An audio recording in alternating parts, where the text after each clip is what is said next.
Join me as I dive into the chilling story of the last text and see if I can uncover whether it's just an urban legend or something more sinister. You've probably heard the story before. A driver receives a mysterious text message from a loved one who's been involved in a fatal car crash, only to discover that the message was sent just moments before the accident. It's a tale that sends chills down our spines, and it's one that's become synonymous with the dangers of texting while driving. Distracted driving is a pervasive problem in today's society, and texting while driving is one of its most deadly manifestations. According to the National Highway Traffic Safety Administration, texting while driving increases the risk of a crash by 23 times. That's a staggering statistic, and one that should give us all pause. When we're behind the wheel, our eyes and attention need to be on the road, not on our screens. Texting while driving is especially problematic because it's a form of multitasking that our brains just aren't wired for. When we try to do two things at once, our brains actually switch back and forth between tasks, rather than processing them simultaneously. This can lead to what's called inattention blindness, where we fail to see obstacles or hazards on the road because our attention is divided. The consequences of texting while driving can be devastating. In 2019, over 3,600 people died in crashes involving distracted drivers, and many more were injured.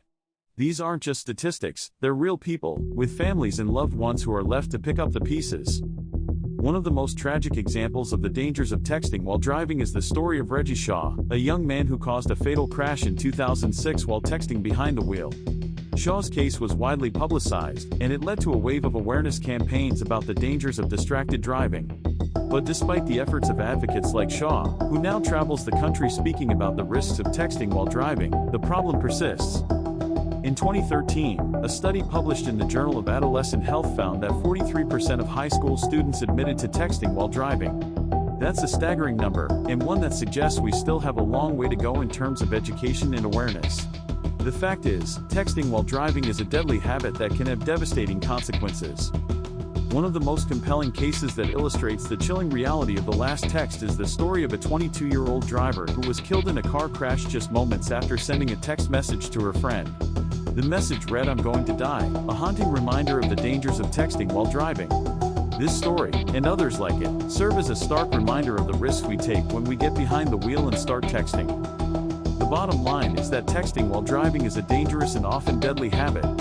It's a cautionary tale that's played out on our roads every day, and one that we can all learn from. By putting our phones away and keeping our eyes on the road, we can all do our part to stay safe on the roads. So, what do you guys think about the last text urban legend? Do you think it's just a myth, or is there something more sinister at play? Let me know in the comments below. And if you're interested in learning more about safe driving tips, be sure to check out my video on that topic. Thanks for watching, and I'll catch you in the next video.